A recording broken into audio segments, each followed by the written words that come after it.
Ẹ káàárọ̀, ẹ káàsán, ẹ káalẹ́ ẹni tí a bá ti ń wò mí.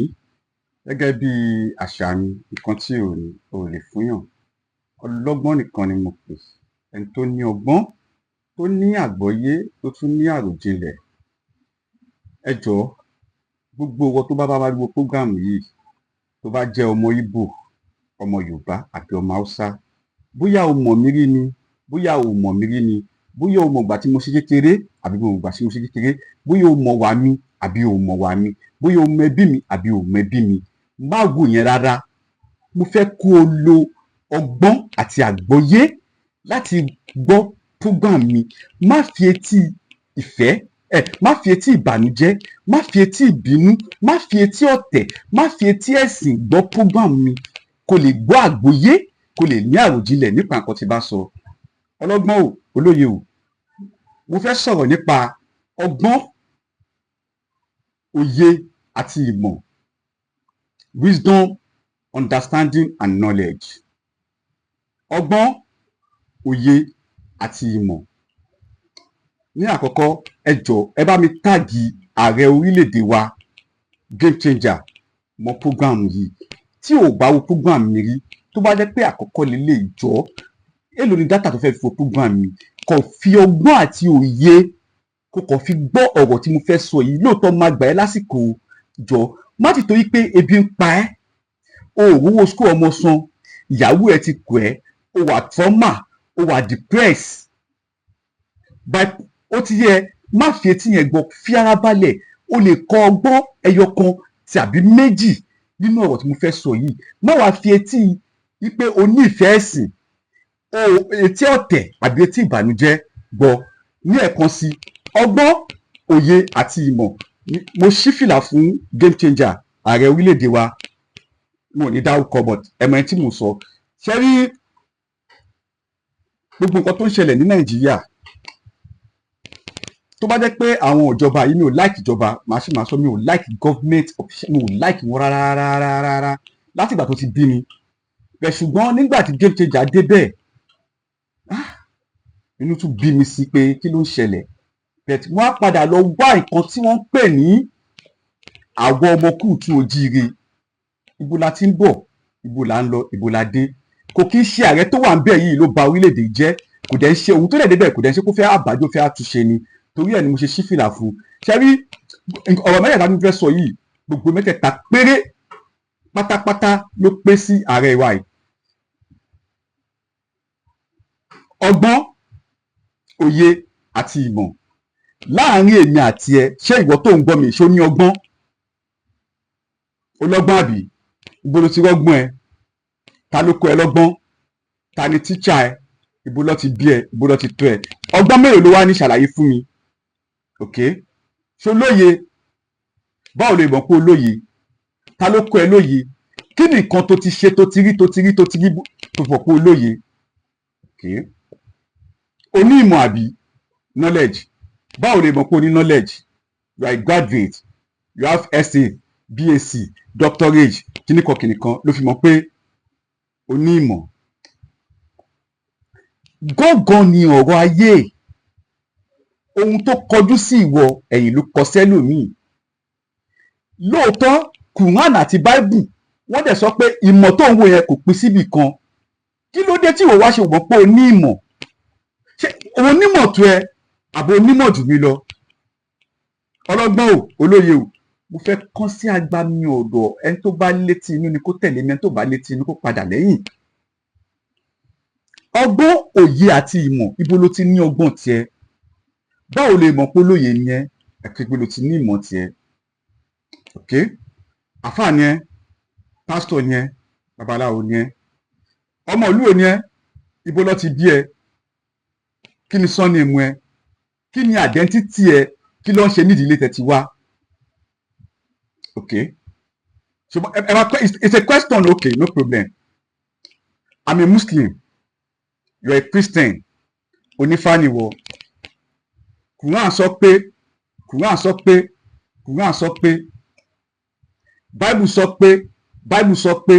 Bible sọ pé Hadith sọ pé mo ti kristẹni bóyá bíi 9 commandments ó sọ pé Ifá sọ pé Ọ̀rúnmìlà sọ pé èmi ti ka Quran, ìwọ ti ka Bible, ìwọ ti tẹ̀fá. Quran tèmi sọ fún mi pé Ifá ò dáa, Bible ò dáa, ẹni tó bá ṣe Christian ó máa lọ ná, ẹni tó bá ṣe Fá ó máa lọ ná. òkè accepted, Quran ló sọ bẹ́ẹ̀ fún mi. Bible tiẹ̀ náà sọ fún ẹ pé Jésù ni ọ̀nà òtítọ́ àti ìyè tí a fi lè dé sí ọ̀run rere, àbí Bible ló sọ bẹ́ẹ̀. òkè òun ti ka Bible wọ́n náà yẹn. Quran tèmi náà ló sọ fún mi bẹ́ẹ̀. má yẹ ká jiyàn, gbé Bible ẹ̀ wá jẹ́ kí n kà, ìwọ gba Quran mi kà. bàbá onífá kí ni ìwọ náà sọ? Ifá sọ pé, Ọ̀rúnmìlà sọ pé, Ṣàngó sọ pé. gbé ṣebí wá kọ́ mi nífà, sọ̀tàn fá fún mi kí n lè wò ó gẹ́gẹ́ bí ọgbọ́n orí ẹ̀. ìbò ló máa wá gbé méjèèjì sí, ọgbọ́n ló máa fi mọ̀.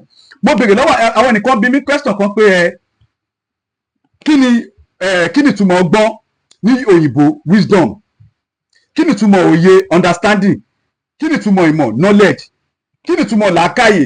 àwa kọ́ la ní làákàyè. ẹ fẹ́ bá mi fà á?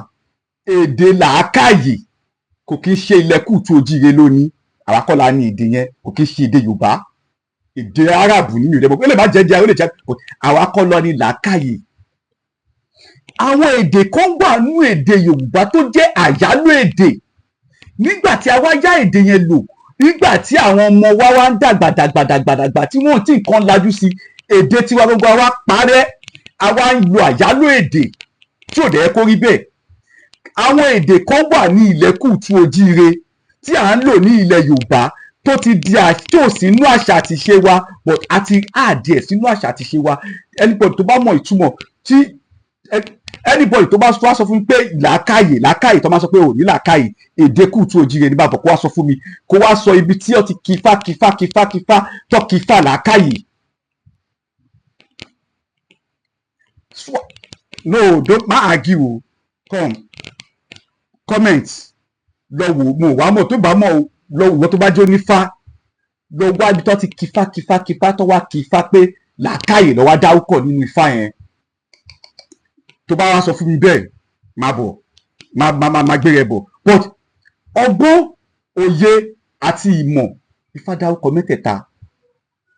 nǹkan tí a bá wá ní ilẹ̀kùtù òjíire tí ò bá ti sínú Ifá kò sínú èdè wa, kò sínú àṣà wa. a ti accept, a ti gba àṣà aláṣà mọ́ àṣà, a ti gba èdè elédè mọ́ èdè, a wá fi èdè wálẹ̀. in fact a tún wá ń lo àṣà aláṣà àti èdè elédè, a fi ń tákù nǹkan àwọn babańlá baba wa because of wípé ìwé the book to introduce sí wa, which is Quran and Bible and Western education, you understand, Western education which is knowledge tó gbé wá fún wa. ó jẹ́ ká wo tiwa ní ilẹ̀kùn tó jẹ́ pé kò dáa. ní school sí yìí àwọn ọmọ wa tó bá sọ Yorùbá wọn ò ní gbà, vernacular ló ń pe Yorùbá èdè wa, kí ló tẹ̀ ń pè àbínibí wa ní vernacular. first subject tí tó yẹ kí anybody máa pass jù òun ni ìdílé ẹ. ok tó bá lọ yunifásitì, tó bá yẹ pé ọmọ Yorùbá ni ẹ, first subject ẹ kọ́kọ́ pass ní Yorùbá.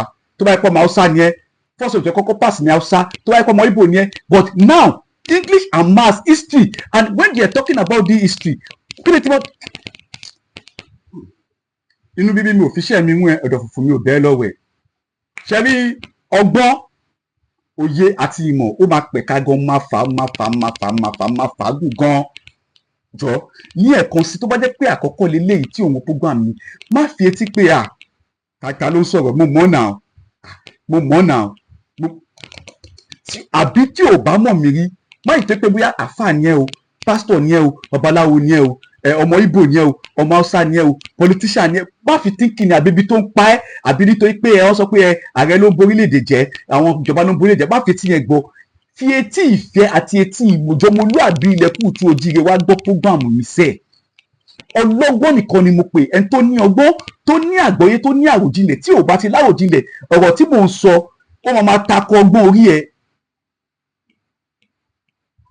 ọ̀rọ̀ tí mò ń sọ yìí ó máa tako ọgbọ́n orí ẹ, ó máa lè ṣẹ́ni tẹ́lẹ̀ làákàyè tẹ́ ń pè làákàyè pé ó máa tako làákàyè pé kí ló ń sọ.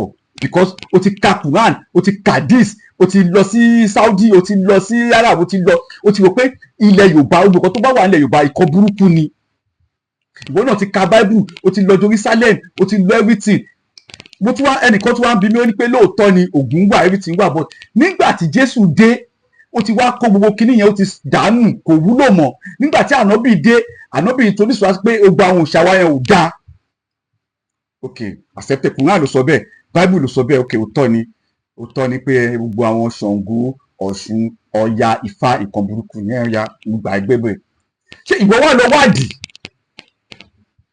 Tó bá wà lọ wádìí kí ọmọ ìlú òní ẹ orúkọ ọmọ ìjánu ọmọ kọ́kọ́ lọ wo orúkọ tẹ́ ẹ̀ ń jẹ́ ìdílé yín lọ́wọ́ sọ́ni mú yín. Mo bí ẹnìkan jọ kan pé àkílẹ̀ orúkọ ẹ ó ní Rasheed Abdulrasaq mọ́nà ìwọ ọmọ ìlú òní ẹ ó lọ ọmọ Ọ̀yọ́ ó lè já Abdulrasaq kí ni kọ́ ẹ wá ní ẹ lóòótọ́ bàbá tó ń bàbá òun Ṣàngó ló ń sìn, Ọ̀ṣun ló ń sìn. Kò nígbà tó ti gbà Islam wọn wá jẹ́ Ṣàngó tó kí mọ́, wọn ò jẹ́ Ifádélé mọ́, wọn ò jẹ́ Ògúndélé mọ́, wọn ò jẹ́ Ọya tó kí mọ́, wọn ò jẹ́ Ṣóbándé mọ́, wọn ò jẹ́ Ṣóyẹmí mọ́. Ẹ wá mú gbogbo orúkọ tó jẹ́ identity yín, ẹ wá ẹ̀kọ́ lẹ̀ nítorí western education, nítorí civilization, nítorí pé o ti travel lọ sí abroad, nítorí pé o ti ń bá àwọn òyìnbó ṣe, nítorí pé o ti kàwé jù. Nígbà tó bá tún lọ ka ìwé tó máa tún ka history Mongo Park, history Anthony kìíní kan. Nígbà tó yọ ọtọ ẹ jọ̀ọ́ ẹ̀yin ọmọ kùtù ojíire, mò ń bẹ̀ yín ẹ̀yin ọmọ Hausa, ẹ̀yin ọmọ Igbo, go and find what is your identity. Kí ni identity yín? Ibo lẹ ti wá, ibo lẹ ti ṣàn wá. Má jẹ́ kí Quran wá sọ fún ẹ pé ìdílé tó ti wá ò dáa. Má jẹ́ kí Bible wá sọ fún ẹ pé ìdílé tó ti wá ò dáa. Má jẹ́ kí Ifá sọ fún ẹ pé ìdílé tó ti wá ò dáa. Go and make your own findings. Ọya bàbá tó bí bàbá mi ó ní oògùn gan, ó ní oògùn kà, ó máa ń bá tèèyàn jẹ́ ní àfìgbà tá gbà Islam. Ok, bàbá tó bí bàbá ẹ ṣó lọ wádìí irú oògùn wo ló ní, ìkà wo ló ṣe, ta làwọn tó ṣèkà fún, báwo lọ ẹ ṣọ́ọ̀ṣì pé fún ẹ níkà, ṣé òun ló ṣèkà fún ẹ, òun ló bá tiẹ̀ jẹ́. Like ọlọ́gbọ́n o, olóye o, ẹ bá mi tẹ́tí bẹ̀lẹ̀ jẹ́ kẹ́ bá mi fi gbéyàwó ọ̀rọ̀. Ọgbọ́n, òye àti ìmọ̀ ìsúnmọ́ ni là ń mọ̀ ṣe ẹni. Mo wà fún níwà ló ń jẹ́ ọ̀rẹ́ dọ̀rẹ́. Wọ́n sọ fún wa pé politics is a dirty game, politics is a devil game. Islam is not good, Christianity is not good, Ifá is not good. Tí Christianity bá máa sọ sí i ó máa ní Islam is not a way, it's a bad way. Tí Muslim bá máa sọ máa ní Christianity is not bad kìnnìkan. Tí Ifá náà bá máa sọ okay lẹ́mi tèmi o, tá bá máa wò Christianity àti Muslim àwọn méjèèjì, tí ẹ bá ka Bible tẹ ka Quran, bó fẹ́ lọ síbi religion o, but Quran ti sọ, ó sọ̀rọ̀ àwọn ànábì, ó sọ̀rọ̀ prophet, ó sọ̀rọ̀ àwọn màláíkà, ó sọ̀rọ̀ angel, ó sọ̀rọ̀ everybody. Okay, accepted. Ṣó ti lọ ka ìtàn Ifá? Ṣó ti lọ ka ibi tó ń pè ní ibi tí ojúmọ́ ti ń gbé mọ́ wá? Ṣó lọ ka ìtàn Ilé Ifẹ̀? Ṣó lọ ka ìtàn Ọ̀yọ́? Ṣó ka ìtàn Ògbómọ̀ṣọ́? Ṣó ka ìtàn Ìlọrin? Ṣó mọ bí Ìlọrin ṣe ń jẹ́ Ìlọrin? Ṣó mọ bí ẹ lọ ka ìtàn, ẹ lọ ka ìtàn, ẹ lọ ka ìtàn, ẹ lọ wá ìtàn. Tó bá dẹ̀ máa wá ìtàn, ẹ má wá ìtàn láti ọ̀dọ̀ àwọn tí kò nífẹ̀ẹ́ ìlú wa. Ẹ má jẹ́ kí àwọn pòfẹ́sọ̀ tẹ́ pé ó lọ ka ìwé ní abroad, ó school ní abroad, wọ́n bí sí abroad, ó wá dé sí ilẹ̀ kùtù òjìrè, wọ́n lòun fẹ́ kọ ìtàn ilẹ̀ wa fún wa. Àwa ló yẹ ká kọ ìtàn wa. Ìwọ tó bí sílé, tó kọ́ Ifá lé, tó kàwé lé, tó jẹ́ pé nígbà tó lọ kàwé lọ́dọ̀ àwọn pípọ̀ yẹn gan, ó jẹ́ kí àṣà àti ìṣe wọn mú ẹ lára. Mọ̀kàn tó pè ní ògùn ni nǹkan tó gùn gan ni mystery láyé yìí. Àwọn bàbá wa ti kóòdù ayé yìí síbi inú Ifá. Ifá tẹ̀ ń wò yẹn, àwọn bàbá wa ti kóòdù ayé yìí sínú Ifá débi pé nínú Ifá yẹn kò kí ń ṣe gbogbo èèyàn lè kọ́ Ifá, kò kí ń ṣe gbogbo èèyàn lè jẹ́ babaláwo. Ó wá mú ọ̀rọ̀ yẹn, ó wá sọ ní lówe là ń lùlù ògìdìgbò. Ọlọ́gbọ́n ló mọ̀, ọmọ wọn ló ń jó. Ìlú ògìdìgbò yẹn wá ní òwe lẹ́ṣin ọ̀rọ̀ lẹ́ṣin òwe. Tí ọ̀rọ̀ bá sọnù, òwe la máa fi wá. Àwọn baba ńlá baba wa ti code everything. There was a code in Yorùbá land. The way we dress, there was a code there. The way we put on our cap, báyìí máa ń dé fìlà, code wà bẹ́ẹ̀. Tó bá dé fìlà sí apá ọ̀tún, nǹkan tó dé ó nítumọ̀, tó bá dé sí apá òsì ó nítumọ̀, tó bá dé síwájú ó nítumọ̀, tó bá dé sí ẹ̀yìn ó nítumọ̀. Tí obìnrin bá ró ìró ní ilẹ̀ kùtù òjìrè tó bá ro sí ọ̀tún ó nítumọ̀, tó bá ro sí òsì ó nítumọ̀. Kí ló ń ṣe yín náà? Kóòdù yẹn pọ̀, odù yẹn pọ̀ tí àwọn bàbá yìí filẹ̀ káàkiri, but because of I don't know Western education, civilization, religion, tí ẹ lọ wá nǹkan tó ń jẹ́ nǹkan tí yín gangan, àkàrà ojúlé bàbá yín yóò níyọ̀. Ok, láàrin èmi àti ẹ wọ́n fún mi lóògùn, wọ́n fún ẹ ní oògùn, ìwọ ló ń fi oògùn tiẹ̀ ó fi ń bà tèèyàn jẹ́, èmi mú oògùn tèmi mo fi ń túta wá ayé tèmi ṣe ẹ̀dẹ̀ ni. Tẹ́wọ́n máa sọ ẹ máa ní àwọn méjèèjì ń ṣoògùn. Rí àfàtẹ́ pé ó máa ń sa nọ́ńkàlì, ó máa ń sa kùnán, ó máa fi ń bà tèèyàn jẹ́ ni. Rí pásítọ̀ tó máa lọ ń gbé nǹkan ní nǹkan like I don't know. Any religion or no religion, Western education or no Western education, civilization or no civilization, go and make your own findings. If you're a Yoruba guy, or you're an Hausa guy, or you are an Igbo guy, go and make your research about your own ancestors. Forget about religion, forget about Western education. Okay. To bá believe pé nítorí pé religion ti sọ fún ẹ pé nǹkan tí àwọn baba náà bá ń ṣe ìgbà ìmọ̀ ni, because they were not learned, they were not civilized, they were not educated. Àwọn tó wá educated tó wà civilized àwọn ló wá colonize wa, tó wá ní pé gbogbo nǹkan tí wá yẹn ò dá. Okay, accepted. Why can't you go and make your own findings? Nítorí pé bàbá tó bí bàbá ẹ ó sì fi lélẹ̀ tipẹ́tipẹ́, ó bí bàbá ẹ sí ìlú ìmí, bàbá àtiwọ́ náà bí ẹ sí ìlú ìmí, ó wá padà ó lọ́lé mọ́. Ọmọdé tó bá sọ lẹ́nu ó sọ àpò ìyàkọ́, odò tó bá gbàgbé orísun ó ṣe tán àti gbẹ. Ẹ má jẹ́ ká gbàgbé orísun wa, ẹ má jẹ́ pé tó ipò sọ fún wa pé orísun wa ò dáa. Gbogbo tiwa vernacular, devil, ṣíríkù, èṣù, gbogbo ẹ. Why can't you go and make your own findings, and don't make the findings through Google or through someone that came from another city or another land to tell us our own story? No. Báwo ni àjèjì ṣe máa wá tó máa sọ ìtàn ilé wa fún wa? Okay, dáàdì mi sọ̀tàn fún mi, mọ́mì mi sọ̀tàn fún mi, àwọn ẹ̀gbọ́n mi sọ̀tàn fún mi. Okay, ìtàn tẹ́ ẹ̀ ń sọ fún mi, I can proceed. Orí ọ̀rọ̀ má jẹ́ kẹ́nìkan gbọ́, irọ́ ló wà ń bẹ̀, wá wò ló kọ́kọ́ rí. Àìwò tó ń sọ yẹn àwọn ẹnìkan wo ìkọ̀kan ò ṣe wọ́n, bẹ̀ tó bá wà ní ká má wò, má ṣe àkéwò, má ṣe ilé ayé ló ń gbé, tó bá ti ṣó dàdí lọ́run. Gbogbo ẹ̀yin tẹ́ da ilẹ̀ kùtù òjìrè, gbogbo ẹ̀yin tẹ́ da ilẹ̀ Yorùbá pátá, ẹni fọmọ́lẹ̀ sáyé lọ, orí burúkú máa já lórí burúkú. À ń gbọ́ búburú lẹ́nu àbọ̀ rẹ̀, mi ò ní ṣépè, mi ò dẹ̀ ní súre, mi ò dẹ̀ ní gbófo, because our people ti manipulate so many things in our culture, in our land, because of this Western education and because of this religion. Yes, this game changer, ààrẹ, mo wá like game tí ààrẹ ń bá wọn play. Ààrẹ ò play pé àwọn fẹ́ tú ilẹ̀kùn tó jíire ṣe. Ààrẹ dúró nídúró pé anybody tí ò bá ti ṣe tiẹ̀ dáadáa, ẹ mú ẹ̀rọ òdù wọn, ẹ bá wọn fà á, kò ní dá sí. Game changer máa dúró bá máa wòye báyìí pé kí ló ń ṣẹlẹ̀. Kíní ti bàjẹ́ tipẹ́. Báwo ni láàrin èmi àti ẹ tó bá fún yàn ní fisa Yankee àbí fisa Canada báyìí sí, àwọn máa kẹ́ni ẹ pé congratulation, ẹ kú oríire. Kí lóríire? No, kí ni oríire ń bẹ̀?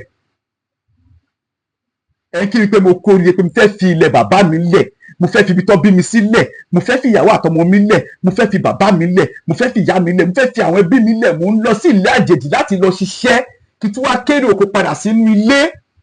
Ẹ wá kí mi kú oríire. Ìwọ oríire ló wà ń bẹ̀. Nígbà tí ilẹ̀ wa gbogbo ṣe gbé, àwọn ọ̀bàyéjẹ́ ti balẹ̀ jẹ́, wọn ò jẹ́ kí ilé ṣe gbé fún wa. Wọ́n fẹ́ fi ọmọ ẹlẹ́ran wa ń jẹ gungun, ọmọ aláṣọ wa ń wà kísà. Wọ́n fẹ́ ká ti oko òwòkò dóko òwòkò tó. Wọ́n fẹ́ ká lélẹ̀ ká má délé ká dọ̀nà ká má lè dọ́nà. Kí ló dé tẹ̀ ń ṣe bẹ́ẹ̀ yẹn? Ẹ̀yin ìwà mọ̀ pé bẹ́ẹ̀ ló bá lọ àbọ̀ máa bọ̀ ni. Game changer. Lẹ́ẹ̀kan sí, mo ṣí fìlà fún ààrẹ orílẹ̀-èdè wa. Orí gbogbo nǹkan tó ṣẹlẹ̀ ní Nàìjíríà, ọ̀run yabọ̀ kò ń sọ̀rọ̀ ẹnìkan, ó kọ everybody, but this is the best way tí ààrẹ lè fi play game yìí. Kò sábùjá kan lọ́rùn ọ̀pẹ, ibi tó bá báàgùn ló bá sọ̀kalẹ̀. Ẹni tó bá máa fọ̀lù ó ní láti fọ̀yà àti bàbá ẹ̀ mọ́. But màá tún wá bẹ̀yìn lẹ́ẹ̀kan sí, ààrẹ ẹ bá wa wá nǹkan ṣe sí ọ̀wọ́ ibi. Ọmọ gidi ti ń dọmọ burúkú. ìyàwó gidi tí ń di ìyàwó burúkú, ọkọ gidi tí ń dọkọ burúkú. Ẹlòmíín wà nítorí pé kò rí jẹ kò rí mu, nǹkan tó ṣẹlẹ̀ síbi iṣẹ́ ó dẹ̀ ń délé ó dẹ̀ ń kanra mọ́ ìyàwó ń kanra mọ́ ọmọ ẹ̀. Àwọn ẹlòmíín ti wà traumatized, wọ́n ti wà depressed, wọ́n ti ní bipolar disorder. Recently lánàá àbíjẹta ni mo ka story kan ní social media tó ní gẹ̀ kan ó lọ sí pàǹtì ó lọ report pé kí ló kẹ ó fẹ́ lọ competition lórí pé òun yẹn ti pọ̀ jù, kò kì í ṣòun náà. Tẹ́ bá lọ wo report tí àwọn wù náà kíní kan care of health wù tó report pé ní Nàìjíríà lásán àwọn tó ń mú pé wọ́n ní wọ́n wà depressed. Ìjọba ẹjọ́ ẹ bá wa nǹkan ṣe sí ọ̀rọ̀ ibi, ẹ bá wa ọmọlúàbí tí ń dọmọ burúkú. Ẹ máa rá àwọn ọmọ ń ta àwọn ọmọ kéékèèké ń ṣèkó ìtọ̀kan burúkú àtọkùnrin àtobìnrin. Ọmọ ẹ tó ti bàlágà tó ti dàgbà tó ti gbọ́n, ọmọ tó ti gbọ́n tó ti bàlágà ni o ó ń lọ síléèwé o ò fún lówó oúnjẹ ebi dẹ̀ ń pa o dẹ̀ mọ nǹkan tọ́mọ yìí ìwọ náà mọ instruction tí Ọlọ́run fún ọmọ ẹ lọ́kùnrin orúkọ tọ́nà tó lọ́n fi wọ́n ní ọmọ ọlọ́mọ là ń ránṣẹ́ dé tòwútòwú. Ọmọ tí ò jẹun kó ń lé tó bá dé ta tó bá fi ṣẹ́kíṣẹ́ ló máa jẹ àbọ̀mọ tó ti wù pé táwọn àgbàlagbà tàn táwọn kan tọ̀tọ̀ fún lé kékeré tó kó máa róúnjẹ tó máa ṣẹ́kíṣẹ́ ó máa ṣe nǹkan burúkú. Ẹjọ́ ìjọba ẹjọ́ lóòótọ́ kínní yóò kàn yín o ìwọ̀nba ló máa kan ìbò tẹ́ bá wa nà ọ́ lùgbọ́n náà mo mọ̀ pé ẹ̀yin ìjọba ẹ mọ àwọn tó jẹ́ pé wọ́n ṣe mistake báyìí wọ́n kọlu òfin o ẹ̀dẹ̀ mọ àwọn tó wọ́n pẹ́ pé mo ní bàbá mo ní ìyá mo ní kíni kan ọ̀dẹ̀ fi mistake ọ̀dẹ̀ lọ kọlu òfin.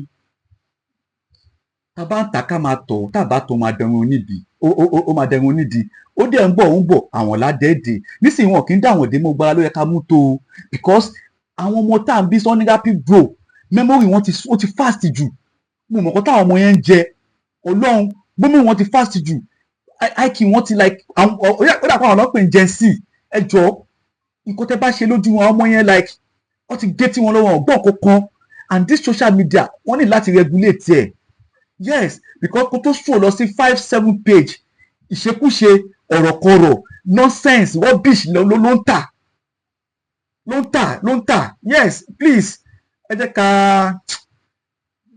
ká try láti regulate ẹ̀ and ìwọ náà tó bá ń pe ìjọba are you a good person are you a good citizen yes answer the question so please but ẹ̀yin government náà ẹ jọ̀ọ́ tẹ́ bá ṣòfin àwọn tó bá kọlù òfin ẹ máa mú wọn ẹ máa fọwọ́ òfin ẹ máa fi mú wọn but àwọn tí ò kọlù òfin wọn ò jèrè o ẹni tó bá dẹ̀ jèrè